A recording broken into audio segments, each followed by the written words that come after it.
Hello students, welcome to the second video जिसमें हम जो है अब हम डिस्कशन करेंगे इन्नेट इम्यूनिटी के बारे में। लास्ट वीडियो में हमने इंट्रोडक्शन की बात करी थी और इम्यूनिटी के पर्टिकुलर टाइप्स की बात की थी। ठीक है, चलिए इस वीडियो में जो है हम डिस्कस करेंगे अबाउट द इन्नेट इम्यूनिटी।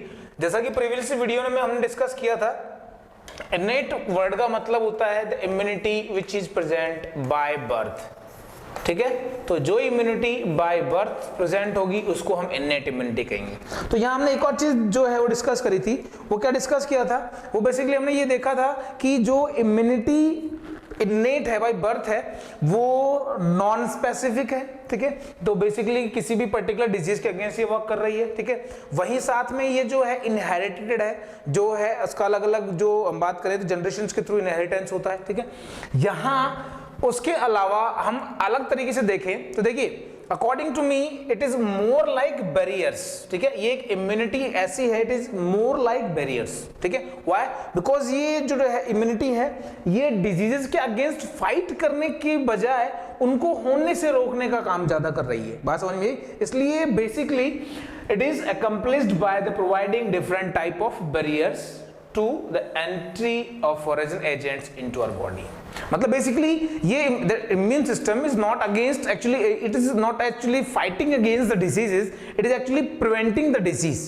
ठीक है, और जो इन्फेक्शन है उसको होने से रोक रही है। that's why it is जो है accomplished as a barrier, not a particular defence. ठीक है, तो ये एक तरीके से होने से रोकेगी, इसीलिए ये जो है इसको बैरियर्स की फॉर्म में डिफरेंशिएट किया जाता है। तो बैरियर्स की फॉर्म में हम बात करें फॉर एग्जांपल कि मान लो कोई भी बॉडी है पर्टिकुलर। ठीक है, तो देखिए एक होता है डिजीज के अगेंस्ट फाइट करना, ठीक है, और एक जो है वो होता है कि उस डिजीज को होने से रोकना। अब मान लीजिए कोई भी ह्यूमन बॉडी है, ठीक है, अब ह्यूमन बॉडी में वो सारे स्ट्रक्चर्स जो किसी भी फॉरेन पार्टिकल, मान लो कि फॉर सपोज कि यहाँ पर ये कुछ फॉरेन पार्टिकल्स हैं, अब इन फॉरेन पार्टिकल्स को जो है बॉडी में अंदर एंटर होने से जो रोकेगा उसको जो है हम बैरियर्स की फॉर्म में देखेंगे। किस में देखेंगे? बैरियर्स की फॉर्म में देखेंगे। अब यहाँ होगा बेसिकली ये कि ये जितने भी जो पैथोजेंस थे ये बॉडी में एंटर करेंगे, तो जो एंटर करने वाले जो रूट्स होते हैं उन पर्टिकुलर रूट्स पे ये सारे बैरियर्स जो है वो प्रोवाइड होते हैं, प्रेजेंट होते हैं। बेसिकली उसी बिहाफ पे अलग अलग तरीके से ये फंक्शन करते हैं, इसलिए इनको अलग अलग तरीके से डिस्क्रिमिनेट भी किया गया। ठीक है,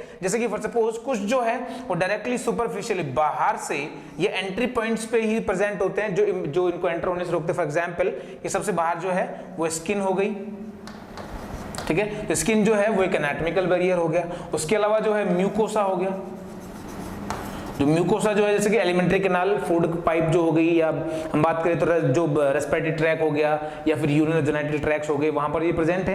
वहां भी क्या हो, फॉरेन पार्टिकल्स, जैसे एयर बाहर से अंदर जा रही है वहां पे भी एयर में भी कुछ इन्फेक्टेड पार्टिकल्स हो सकते हैं। फूड जा रहा है, वाटर जा रहा है, उसमें भी इन्फेक्टेड पार्टिकल्स हो सकते हैं, इन्फेक्टिव पार्टिकल्स हो सकते हैं। तो वो पार्टिकल्स को रोकने का काम, जैसे स्किन म्यूकोसा है, तो ये दोनों जो है बेसिकली ये डिजीज के अगेंस्ट फाइट नहीं कर रहे हैं। क्या कर रहे हैं? ये डिजीज को के जो कॉज है, डिजीज का जो कॉज है उसको बॉडी में एंटर होने से रोक रहे हैं। तो इसलिए it is basically more like what, barriers.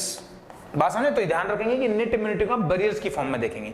तो जब भी आप इन्नेट इम्यूनिटी वर्ड देखते कि ऐसा क्या एक्चुअली होता ये है कि when you start attempting the questions with the associated chapter और द सब्जेक्ट, तो होता यह है कि जब तक आपको पर्टिकुलर टॉपिक या उसकी जो नॉलेज है, जो इन्फॉर्मेशन है, जब तक आपको ब्रेन में विजुलाइज नहीं होगी तब तक आपको चीजें जो है उससे रिलेटेड क्वेश्चन सॉल्व नहीं होंगे। ये मेरा खुद का पर्सनल मानना है। ठीक है, तो एक्चुअली होता यह है कि जब भी आप आगे से इन्नेट इम्यूनिटी वर्ड सुने तो आपको वो सारे 4-5 वर्ड याद आना चाहिए जो उसके कैरेक्टर्स में है। नॉन स्पेसिफिक है, ठीक है, उसके अलावा हम बात करें तो इन्नेट बाय बर्थ है, ठीक है, इनहेरिटेड है, और उसको मोर लाइक हम बैरियर्स की फॉर्म में जानते हैं। ठीक है, तो ये अलग अलग character, for example for suppose जैसे कि हम देखें कि हमारे घर में जैसे कि सबके होती है, जैसे कि कोई बुआ या मौसी होती है, जैसे मान लो कि जलंधर वाली मौसी है। ठीक है, तो वहां पर क्या हो गया कि जलंधर वाली मौसी का जब नाम लिया जाता है तो होता क्या है कि सबसे पहले उस मौसी के जो इमेज है वो हमारे दिमाग में आता है। सबसे पहले उस मौसी का इमेज हमारे दिमाग में आ जाता है कि वो मौसी की शक्ल ऐसी है, वो इतनी अच्छी है, वो इतनी सुंदर है दिखने में। ठीक है, वहीं पे उसके बाद में और डिस्कशन होता है तो क्या होता है, हमको उन मौसी के जो कैरेक्टर्स हैं वो याद आते हैं। ठीक है, जैसे कि बहुत अच्छी हैं, आती है तो मिठाई लेके आती हैं, जाती हैं तो पैसे देके जाती हैं, ये है वो है, या फिर जो है बहुत डांटती हैं, या फिर आते ये पूछती है और बेटा पढ़ाई कैसे चल रही है ना, ऑल दीज जो भी चीजें हैं। तो मतलब हमको बेसिकली वो चीज जब डिस्कस हो तो उससे रिलेटेड कैरेक्टर्स दिमाग में आए, अगर वो आने लग गया, ये विजुअलाइज होने लग गया तो आपकी बात बन जाएगी, आप आपके सवाल कोई गलत कर ही नहीं सकता, आपके सवाल गलत हो ही नहीं सकते रिलेटेड, ठीक है। तो यहां पर दोबारा बोल रहा हूं, innate immunity means actually kind of barrier जो बॉडी में इन्फेक्टिव पार्टिकल्स को एनी हाउ एंटर करने से रोकते हैं, मोस्ट ऑफ मतलब डिजीज को होने से रोकते हैं। They are not fighting against disease, disease होने के बाद में नहीं, मोर ओवर आप इसको इस तरीके से मान के चलें तो इन्नेट इम्यूनिटी डिजीज के होने से पहले वर्क करती है और एक्वायर्ड मोस्टली डिजीज के होने के बाद वर्क करती है। दैट्स इट, ये इतना सा क्राइटेरिया है। अब इस तरीके से आप क्या डिस्क्रिमिनेट कर पाएंगे, आसानी से आपको याद रहेगा। इन्नेट इम्यूनिटी मोस्टली डिजीज होने से पहले काम करती है, एक्वायर्ड इम्यूनिटी मोस्टली डिजीज होने के बाद वर्क करती है। बात समझ में आया? चलिए अब हम चलते हैं इसके आगे जिसमें हम इसको डिस्क्रिमिनेट करेंगे। तो सबसे पहले हम बात करेंगे इम्यूनिटी के बारे में। तो बेसिकली ये जो इम्यूनिटी है इसमें सबसे पहले जो आते हैं वो आते हैं फिजिकल बैरियर्स। फिजिकल बैरियर्स जो हैं they are also known as anatomical barriers and mechanical barriers, ठीक है। तो जो ये वो बैरियर्स हैं जो बाहर से होने वाली एंट्रीज को रोकते हैं, ठीक है। ये क्या करते हैं, ये बाहर से होने वाली एंट्रीज को रोकते हैं कि जो ऑर्गेनिज्म है या पैथोजन जो है वो बॉडी के अंदर एंटर ना हो, क्या ना हो, बॉडी के अंदर एंटर ना हो। बात समझ आ रही है, ठीक है। तो इसके अंदर हम बेसिकली बात करें तो सबसे पहले जो है एनाटॉमिकल स्ट्रक्चर की होते हैं, क्योंकि स्किन जो बॉडी की इंटरनल स्टडी को हम एनाटॉमी कहते हैं इसलिए एनाटॉमिकल बैरियर कह दिया इसको, ठीक है। ये मैकेनिकल जो है वो डायरेक्ट एंट्री को रोक रहे हैं इसलिए मैकेनिकल कह दिया। तो स्किन इसमें सबसे पहले आता है। स्किन की मैं बात करूंगा तो देखिए स्किन में भी पूरा स्किन नहीं है, ध्यान रखेंगे, स्किन में भी पूरा स्किन नहीं है। स्किन के भी दो पार्ट होते हैं, एपिडर्मिस और डर्मिस। सबसे ऊपर एपिडर्मिस, उसके नीचे डर्मिस, ठीक है। यहाँ पर उस जो डर्मिस है उसमें भी एपिडर्मिस जो है उसमें भी उसकी अलग अलग डिफरेंट लेयर्स होती हैं, लेकिन सबसे बाहर वाली the outer most layer of epidermis is known as stratum corneum. क्या कहते हैं, स्ट्रैटम कॉर्नियम। अब इस लेयर की खास बात ये होती है that it is a layer of 5 to 6 cell thick layer होती है ऑफ डेड सेल्स। बात समझ में आ रही है क्या होता है, ये जो है 5 to 6 सेल थिक लेयर होती है और किसकी बनी होती है, डेड सेल की। देखिए यहां आप देख पा रहे हैं इसके अंदर बेसिकली, तो ये जो आप देख पा रहे हैं इसमें जो डिस्क्रिमिनेशन क्या है देखिए ध्यान से, कि ये जो नीचे वाला पार्ट, यहां से जो नीचे वाला पार्ट है, this part it is actually the dermis. क्या है एक्चुअली, ये डर्मिस पार्ट है, ठीक है, नीचे वाला। और जो ये इससे ऊपर वाला पार्ट जो है, इतना पार्ट जो है ये है एपिडर्मिस। इस एपिडर्मिस के भी अलग अलग डिफरेंट जो है लेयर्स होते हैं। इसमें आप अगर देखें तो ये जो सबसे ऊपर वाला पार्ट होता है, this part it is the stratum corneum. और इस पार्ट की खास बात क्या है, देखिए इन सब पार्ट्स के अंदर आप न्यूक्लियस देख पा रहे हैं, इन सेल्स के अंदर न्यूक्लियस देख रहे हैं, पर इनके अंदर न्यूक्लियस नहीं है, ठीक है। तो यहाँ न्यूक्लियस नहीं होने का मतलब क्या होता है, these are the dead cells. क्या, these are the dead cells हैं ये। और ये सेल्स में आप देख पा रहे हैं, देखिए सेल्स अलग भी हो रहे हैं स्लोली, सेल्स जो है अलग हैं। तो डेड सेल्स जो है धीरे धीरे बॉडी स्किन से शेड ऑफ भी होते रहते हैं, ठीक है। तो इसकी वजह से क्या होता है कि जो माइक्रोब्स होते हैं उनको एक तो एंट्री नहीं मिलती, क्योंकि क्या होता है कि ये जो एपिथेलियम इसमें सेल्स हम देख पा रहे हैं स्क्वेमस सेल्स हैं और साथ साथ में क्रेटिनाइज्ड होते हैं, क्योंकि क्रेटिन का डिपोजिशन होने से सेल्स डेड हो जाती हैं, ठीक है। तो ये क्रेटिनाइज्ड एपिथेलियम है, ठीक है, जो यहाँ प्रेजेंट है। ये दो काम करेगी, एक तो ऑर्गेनिजम्स की डायरेक्ट एंट्री को रोकेगी, बात समझ में आ रही है, और दूसरा कि ये सेल्स का शेड ऑफ हो रहा है और दूसरा डेड सेल्स हैं तो जो है नरिशमेंट की भी कमी होगी। इस वजह से यहाँ पर माइक्रोब्स की जो ग्रोथ है वो भी नहीं होती है। तो ये माइक्रोब्स की एंट्री को रोकते हैं, साथ साथ में माइक्रोब्स की ग्रोथ को भी रोकते हैं। तो ये है एक एनाटॉमिकल बैरियर या फिजिकल बैरियर या मैकेनिकल बैरियर जो है स्किन। सबसे पहले जो आता है वो है स्किन। स्किन में ये क्या है, outer most layer of epidermis. देखिए स्किन के भी दो पार्ट थे, ये जो है ये इधर वाला जो ऊपर वाला पार्ट है ये है कौन सा, एपिडर्मिस, जबकि नीचे वाला पार्ट जो है वो है, ठीक है, इधर लिख देता हूं, इधर स्पेस थोड़ा कम है। तो ये पार्ट हो गया डर्मिस, जबकि ऊपर वाला पार्ट जो है वो हो गया एपिडर्मिस। इस एपिडर्मिस में भी सबसे ऊपर मोस्ट जो अपर पार्ट है वो कौन सा हो गया, स्ट्रेटम कॉर्नियम। बात समझ में? तो ये जो स्ट्रेटम कॉर्नियम पार्ट जो है इट इज वर्क या सर्व एज द बैरियर। बात समझ में आ रही है, इट सर्व्स एज बैरियर। ठीक है। तो यहाँ पर बेसिकली ये जो पार्ट था, ठीक है, ये इतना पार्ट जो है ये है एपिडर्मिस का पार्ट, ठीक है, यहाँ से ऊपर, ठीक है, यहाँ पर एग्जैक्टली ये जो है यहाँ से यहाँ तक और यहाँ से यहाँ तक नीचे, ये जो लाइन दिख रहे हैं ये एक तरीके से एक बेसमेंट मेम्ब्रेन है। क्या है? बेसमेंट मेम्ब्रेन है, ठीक है, जो आगे इसको डिस्क्रिमिनेट करती है। अब यहाँ पर ये जो पार्ट है ये एंट्रीज को रोकेगा, तो ये आप देख रहे हैं, ठीक है। तो ये जो पार्ट है ये है स्ट्रेटम कॉर्नियम। Got it? चलिए इसके बाद में हम अगले की बात करते हैं, ठीक है। म्यूकस, जो स्किन के बाद में जो अगला जो आता है वो आता है म्यूकस मेम्ब्रेन। देखिए म्यूकस मेम्ब्रेन की मैं बात करूं तो बेसिकली म्यूकस मेम्ब्रेन जो है, ठीक है, ये हमारे जितना भी जो एलिमेंट्री कैनाल है हमारा, जैसे कि GIT है, ठीक है, जो गैस्ट्रो इंटेस्टाइनल ट्रैक्ट जिसको हम कहते हैं या गट जिसको हम कहते हैं, ठीक है, उसके अलावा दूसरा जो है वो रेस्पिरेटरी ट्रैक है,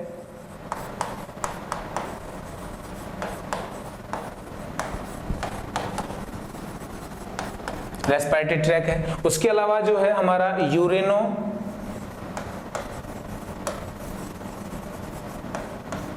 जेनाइटल ट्रैक हो गया, ठीक है। तो ये जो जितने भी पार्ट हैं, ठीक है, इन सब पार्ट्स के अंदर जो है बेसिकली आपने देखा होगा, जैसे माउथ के अंदर हम देखते हैं तो एक पिंकिश जो लाइनिंग दिखती है उसको हम बोलते हैं म्यूकोसा। क्या बोलते हैं? म्यूकोसा। इन सब का जो इनर जो है जो लाइनिंग होती है अंदर की तरफ, जो भी एलिमेंट जो आउटरमोस्ट लेयर है वो होती है म्यूकोसा। क्या होती है? म्यूकोसा। अब यह म्यूकोसा जो है इसमें basically particular mucus membrane present होती है। क्या होती है? म्यूकस मेम्ब्रेन प्रेजेंट होती है। म्यूकस में जो सेल्स होते हैं उसमें पर्टिकुलर जो है यूनिसेलुलर सेल्स होते हैं जो म्यूकस मेम्ब्रेन का सिक्रीशन करती हैं, म्यूकस का सिक्रीशन करती हैं। बात समझ में? तो ये जो म्यूकोसा पार्ट है, ये म्यूकस मेम्ब्रेन जो है, ये फॉर्म जो बेसिकली हम बात करें तो ये एक बैरियर का काम कर रही है और ये ऑर्गेनिजम्स को जो है वो वहां से एंट्री से रोकती है या उनको स्क्रैप्ड आउट करती है, उनका काम करती है। कैसे करती है, किस तरीके से करेगी, तो उसको हम देख लेते हैं। दैट म्यूकस जो सीक्रेट होगा वहां पर, म्यूकोसा जो है उसके थ्रू, जो म्यूकस मेम्ब्रेन है उसके थ्रू म्यूकस जो सीक्रेट होगा, म्यूकस ट्रैप्स द माइक्रोब्स, क्योंकि वो स्टिकी एक सब्सटेंस है इसमें जो माइक्रोब्स हैं वो स्टिक हो जाते हैं, चिपक जाते हैं, ठीक है। और उसके अलावा एंड इमोबिलाइज देम, ठीक है, उनको जैसे ही वो वहां पे जो है अंदर एंटर होंगे तो उनको हम बात करें तो वहां से हम बात करें ट्रैप करके उनको मोबिलाइज करने का काम करेंगे ताकि वो आगे उस ट्रैक में फर्दर आगे ना जा पाए। बात समझ में? तो ये जो है वो म्यूकस मेम्ब्रेन का एक मेन सिनेरियो है। इसके कुछ पर्टिकुलर एग्जांपल्स की हम अगर बात करें तो इसके अंदर सबसे पहले जो एग्जांपल आता है वो आता है रेस्पिरेटरी ट्रैक। रेस्पिरेटरी ट्रैक की हम बात करेंगे तो इसमें जो माइक्रोब्स जो है, माइक्रोब्स जैसे ही हम जब ब्रीथ इन करते हैं तो अंदर क्या जाती है, ब्रीथ इन में अंदर क्या जाता है? एयर। क्या जाती है? एयर जाती है। उस एयर में माइक्रोब्स भी हो सकते हैं और डस्ट पार्टिकल्स भी होते हैं। बात समझ में आया? तो जैसे ही वो ट्रैकिया के अंदर जाते हैं they are trapped by mucus membrane और म्यूकस, ठीक है, and swept out by ciliated epithelium. आपको पता होगा कि जो बेसिकली ट्रैकिया है उसमें सीलिएटेड एपिथेलियम होती है। यहाँ आप देख पा रहे हैं एक डायग्राम है, इसके थ्रू मैं इसको एक्सप्लेन कर रहे हैं। देखिए ये ट्रैकिया है, ट्रैकिया में ये जो है जो हम बात करें स्यूडोस्ट्रैटिफाइड सीलिएटेड एपिथेलियम है और जो येलो जो कलर से दिख रहा है आपको इसका, ये जो है म्यूकस सीक्रेट हो रहा है यहाँ पर, और ये जो कुछ माइक्रोब्स या डस्ट पार्टिकल्स जो हैं वो यहाँ प्रेजेंट हैं। अब यहाँ पर होता ये है कि बेसिकली ये जो पार्टिकल्स हैं जो यहाँ थे, ये सारे के सारे पार्टिकल्स जो यहाँ सीक्रेट हुए, उसके बाद में ये जो सीलियाज हैं ये मूवमेंट करते हैं और ये इसको थ्रू इस यहाँ से इस तरफ इस डायरेक्शन में जो है वो इन सारे डस्ट पार्टिकल्स को या सारे के सारे पार्ट्स को बाहर निकल। फॉर एग्जांपल सोच के देखिए कि जब हम रात में सोते हैं सुबह उठते हैं तो हमको जो है कफ फील होता है, स्पुटम जो है बाहर निकलता है। स्पुटम क्या होता है सुने, यहाँ से म्यूकस जो है रिलीज हुआ, किनके थ्रू? म्यूकस मेम्ब्रेन के थ्रू म्यूकस रिलीज हुआ, उस म्यूकस में डस्ट पार्टिकल्स और माइक्रोब्स आ गए। तो माइक्रोब्स और डस्ट पार्टिकल्स को कलेक्टिवली अगर हम म्यूकस के साथ जोड़ दें तो उसको बोलेंगे स्पुटम। क्या बोलेंगे? स्पुटम, ठीक है। तो स्पुटम जो है वो बाहर जो निकलता है वो स्पुटम है। बात समझ में आ रही है? और यहां पर वो बनता किस किस से है? म्यूकस, माइक्रोब्स और डेपोलिटेंट्स या फिर डस्ट पार्टिकल्स। बात समझ में आ रही? तो ये क्या कर रहा है, ये म्यूकस इनको बैक्टीरिया को ट्रैप कर रहा है और वापस इनको कहां ले जा रहा है? बाहर की तरफ, जो थ्रोट से बाहर आ जाता है। और ये सीलियाज जो है यहाँ पर काइनोसीलियाज हैं जिनकी वजह से यहाँ पर मूवमेंट्स हो रहे हैं और ये मूवमेंट्स जो है ऊपर की तरफ हो रहे हैं, अपवर्ड मूवमेंट्स है, जिनसे ये सारे माइक्रोब्स जो है इनको बॉडी में बाहर की तरफ स्वेप्ड आउट किया जा रहा है। बात समझ में आया? तो ये एक एग्जाम्पल है किसके बारे में कि म्यूकस मेम्ब्रेन जो है वो किस तरीके से यहाँ पर फंक्शन करती है। ठीक है, उसके बाद नेक्स्ट कुछ एक एग्जाम्पल्स की हम बात करें तो उसमें और कुछ एग्जांपल्स रह जाते हैं। अदर एग्जांपल जैसे कि जीआईटी हमने बात करी, गैस्ट्रोइंटेस्टाइनल ट्रैक्ट, हालांकि वहां पे सीलियाज नहीं होते लेकिन म्यूकस सिक्रेशन का फंक्शन वहां होता है जिससे डस्ट पार्टिकल्स और ये इन्फेक्टेड पार्टिकल्स ट्रैप होते हैं, ठीक है। उसके अलावा यूरिनरी जेनिटल ट्रैक्ट्स, ठीक है, वहां पर भी सेम सिनेरियो है, ठीक है। अब यहाँ पर ये जो है म्यूकस मेम्ब्रेन का एक रोल है जिसके थ्रू जो है अलग अलग तरीके से हम बात करें तो इम्यूनिटी प्रोवाइड करने का फंक्शन करते हैं, ठीक है। चलिए इसके बाद में नेक्स्ट जो हम देखिए डिस्कस करेंगे उसमें हम बात करेंगे फिजियोलॉजिकल बैरियर्स के बारे में। किसकी बात करेंगे हम? फिजियोलॉजिकल बैरियर्स की। अब देखिए फिजियोलॉजिकल बैरियर्स जो हैं ये कुछ ऐसे बैरियर्स हैं जो फिजियोलॉजी मतलब हम बात करते हैं स्टडी ऑफ फंक्शंस, डिफरेंट जो फंक्शंस बॉडी में होते हैं उनके थ्रू जब कोई ऐसा फंक्शन परफॉर्म होता है जिससे कि जो माइक्रोब्स हैं वो जो है डिस्ट्रॉय हो रहे हैं, उनकी एंट्री रुक रही है या इम्यूनिटी प्रोवाइड हो रही है उसके थ्रू, तो उसको हम बोल रहे हैं फिजियोलॉजिकल बैरियर। बात समझ में आ रही है? फिजियोलॉजिकल बैरियर जो है ये क्या क्या होते हैं? For example body temperature, pH of body fluids and various secretions, ठीक है, जो which prevent the growth of many disease causing microbes, और माइक्रोब्स जो डिजीज कॉज करते हैं उनको स्पेसिफिकली पैथोजेंस कहते हैं। बात समझ में आ रही? तो बेसिकली जो ये ऐसे बैरियर्स हैं, ठीक है, जो कौन से बैरियर्स हैं?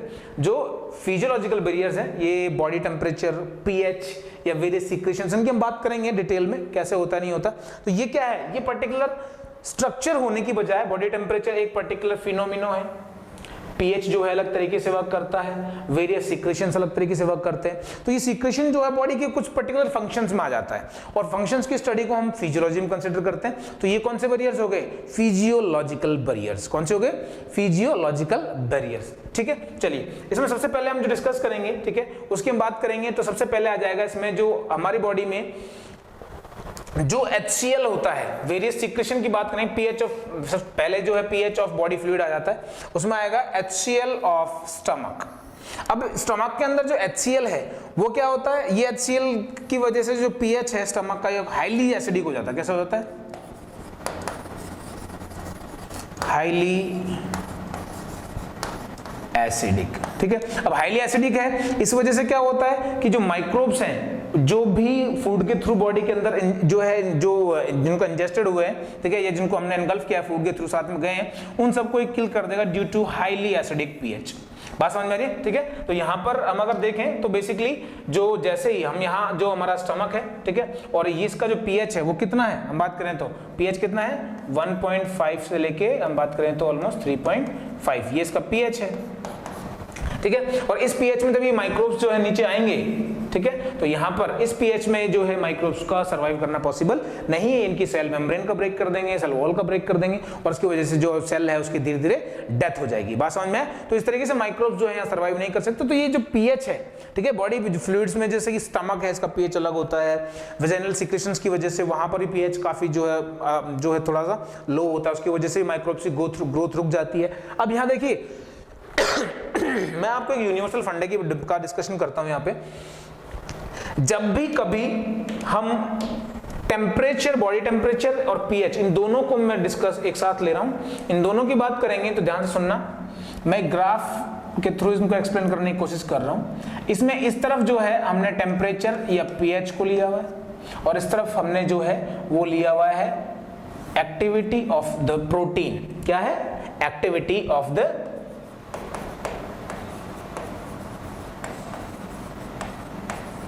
प्रोटीन्स की एक्टिविटीज को हमने इधर लिया। अब इसमें एक चीज ध्यान देंगे आपको कि ये जो एक्टिविटीज हैं यहां पर जो हो रही हैं इनके अगेंस्ट टेम्परेचर और इसके अगेंस्ट जो प्रोटीन एक्टिविटीज हैं, इसका ग्राफ जो है कुछ इस तरीके से बनता है, हाइपर पैराबोला। कैसा बनता है? एक हाइपर पैराबोलिक ग्राफ यहां पे बनता है। बात समझ में आ रही है? ठीक है, कुछ इस तरीके से, ठीक है। इसमें होता यह है कि एक पर्टिकुलर रेंज में ही ये ऑप्टिमम फंक्शन करते हैं। अब pH या तो कम होगा या तो ज्यादा होगा, या टेम्परेचर कम होगा या ज्यादा होगा, तो प्रोटीन्स जो है कम टेम्परेचर पे या कम pH पे जो है इनएक्टिव हो जाते हैं, वहीं ज्यादा टेम्परेचर या ज्यादा pH पे जो है वो डीनेचर हो जाते हैं। और मोस्ट ऑफ जो एंजाइम्स होते हैं वो क्या होते हैं? प्रोटीन्स होते हैं बाय नेचर, विच मीन्स कि जब भी टेम्परेचर रेज होगा तो एंजाइम्स की एक्टिविटी घटेगी, जब भी टेम्परेचर कम होगा तो भी एंजाइम की एक्टिविटी घटेगी, pH घटेगा तब भी एंजाइम की एक्टिविटी घटेगी, pH बढ़ेगा तब भी एंजाइम्स की एक्टिविटी घटेगी। क्यों? क्योंकि वो पर्टिकुलर ऑप्टिमम pH पे जो एक मीडियन pH है या मीडियन टेम्परेचर है उसी पे फंक्शन कर पाते हैं। बात समझ में आ रही है? जैसे कि फूड है, खाना है, सर्दियों में हम बात करें तो बहुत जल्दी खराब नहीं होता, कम टेम्परेचर पर खराब नहीं होता, ज्यादा टेम्परेचर पे भी खराब नहीं होता, गर्म कर देते बार बार उसको तो भी वो खराब नहीं होता। लेकिन टेम्परेचर जो है एवरेज रहता है, जैसे कि मान लेते हैं हम जो अराउंड 40 से लेके 20 के बीच का जो टेम्परेचर है, 45 से लेके 20 तक का, इस टेम्परेचर में माइक्रोब्स की ग्रोथ मैक्सिमम होती है। क्यों? उनकी इस वाले जो टेम्परेचर रेंज पे जो है वो एंजाइम्स की एक्टिविटी मैक्सिमम होती है। इस वजह से उनकी जो एंजाइम ज्यादा फंक्शन करेंगे तो किसी भी ऑर्गेनिज्म की मेटाबॉलिक रेट ज्यादा होगी, वो ज्यादा मल्टीप्लाई करेंगे, उनकी ग्रोथ बढ़ेगी। बात समझ में आया? ध्यान देंगे, जहां जहां टेम्परेचर ज्यादा है, पीएच ज्यादा है, माइक्रोब्स की ग्रोथ घटेगी। Got it? डायरेक्ट रिलेवेंस है। पीएच ज्यादा, पीएच कम, टेम्परेचर ज्यादा, टेम्परेचर कम, माइक्रोब्स, जैसे बर्फ है, फ्रिज में कोई भी चीज खराब नहीं होती। क्यों? क्योंकि वहां पर टेम्परेचर बहुत कम है, तो माइक्रोब्स की जो एंजाइम्स हैं वो वर्क कर ही नहीं पाते, क्योंकि एंजाइम जो है प्रोटीन है, प्रोटीन लो टेम्परेचर पे क्या रहते हैं? Almost inactive. बात समझ में आ रही है? तो ये एक डायरेक्ट रिलेवेंस है जो बॉडी टेम्परेचर और पीएच से सीधा जुड़ेगा। जहां जहां पीएच कम है या पीएच ज्यादा है, माइक्रोब्स ग्रो नहीं कर पाएंगे। जहां जहां टेम्परेचर कम है या टेम्परेचर ज्यादा है, माइक्रोब्स ग्रो नहीं कर पाएंगे। और ये ग्राफ आप ध्यान रखेंगे, आपने जो है 11th का एक चैप्टर है जिसमें मॉलिक्यूल जो बायोमॉलिक्यूल, उसमें हम जब एंजाइम पढ़ते हैं तो एंजाइम की एक्टिविटी में ये ग्राफ आता है, डायरेक्टली रिलेवेंट जो है जुड़ा हुआ है, ये रिलेवेंट है। ठीक है, चलिए उसके बाद में अगला जो हम देखते हैं नेक्स्ट पॉइंट जो यहाँ पे आता है। ठीक है, और वो नेक्स्ट पॉइंट जो है हमारा, ठीक है, वो है बेसिकली इसके अंदर सलाइवा। सलाइवा की बात करें, सलाइवा या जो टीयर्स होते हैं हमारे, ठीक है, इनमें पर्टिकुलर एक एंजाइम होता है, इसका नाम होता है लाइसोजाइम। क्या नाम होता है? लाइसोजाइम। ठीक है, और इस लाइसोजाइम का एक और दूसरा नाम, देखिए मैं क्लियर करूंगा, उसका दूसरा नाम है म्यूरामिडेज। क्या नाम है? म्यूरामिडेज। ये इसका दूसरा नाम है म्यूरामिडेज। अब यहाँ पे जो बेसिकली ये जो एंजाइम है ये करता क्या है, सुनेंगे ध्यान से। ये एंजाइम दूसरा नाम है म्यूरामिडेज। और आपको याद होगा कि जो प्रोकैरियोटिक सेल्स हैं, उनकी जो सेल वॉल है वो पेप्टिडोग्लाइकेंस की बनी होती है, और उन पेप्टिडोग्लाइकेंस में म्यूरामिक एसिड एक बहुत बड़ा अमाउंट होता है। ठीक है, तो जब भी कोई माइक्रोब आएगा वहां पे, तो इस लाइसोजाइम का दूसरा नाम क्या है? म्यूरामिडेज, व्हिच मींस कि ये डाइजेशन करेगा किसका? म्यूरामिक एसिड का। इससे क्या होगा? माइक्रोब्स की सेल वॉल का लाइसिस हो जाएगा। बात समझ में आ रही है? देखिए इस तरीके से देखेंगे इसको, ये कोई माइक्रोब है, ठीक है, इसकी जो सेल वॉल है ये म्यूरामिक एसिड की बनी हुई है। ये म्यूरामिक एसिड इस पे एक्ट करेगा, इसकी सेल वॉल ब्रेक हो जाएगी, जिसकी वजह से सेल जो है ट्रिगर प्रेशर को बियर नहीं कर पाएगी, और एंडोस जो ऑस्मोसिस होगा उसकी वजह से सेल स्वेलन होगी और बस्ट हो जाएगी, लाइस कर जाएगी, सेल का लाइसिस हो जाएगा। इस तरीके से बेसिकली ये तरीका है जिससे कि लाइसोजाइम जो है वो वर्क करता है। बात समझ में आ रही है? और लाइसोजाइम जो है ऑलमोस्ट हर टिश्यू फ्लूइड में प्रेजेंट होता है एक्सेप्ट सेरेब्रोस्पाइनल फ्लूइड, ठीक है, सीएसएफ, स्वेट जो हमारे पसीने निकलते हैं उसमें, और यूरिन। इसके अलावा कोई सा भी जो बॉडी फ्लूइड है, टिश्यू फ्लूइड है, उसमें लाइसोजाइम का थोड़ा तो बहुत अमाउंट तो होता ही होता है, और इनका मैक्सिमम ये रिच अमाउंट जो है उसका होता है इन द सलाइवा और इन द टीयर्स। बात समझ में? सलाइवा जो है, तो सलाइवा जैसे ही आएगा, तो मान लो कि फूड में कोई मैन्युफैक्चर्ड पार्टिकल्स हैं, खासकर बैक्टीरिया है, तो ये उसकी सेल वॉल लाइसिस कर देगा, बैक्टीरिया माउथ पे मर जाएंगी।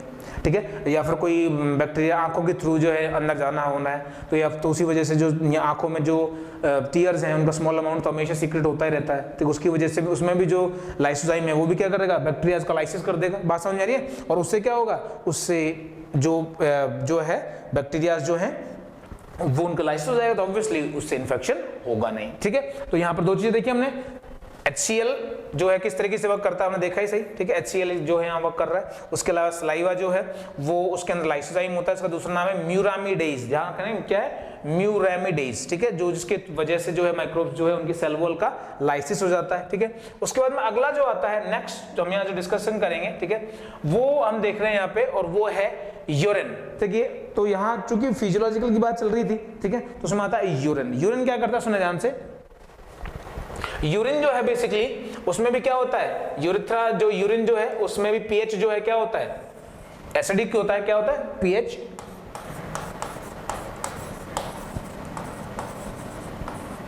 एसिडिक। कैसा होता है? पीएच एसिडिक पीएच है, और एसिडिक पीएच होने की वजह से ऑब्वियसली क्या होगी? माइक्रोब्स की ग्रोथ कम होगी या नहीं हो पाएगी। बात समझ में आया? ठीक है। अब यहाँ पर ये देखिए, यहाँ हमने लिखा हुआ है जो एवरेज पीएच है जो यूरिन का ऑलमोस्ट 6 के अराउंड होता है। हालांकि ये वेरी करता है 4.5 से लेकर 8 के बीच में, लेकिन ये एवरेज पीएच की बात की हमने। ठीक है।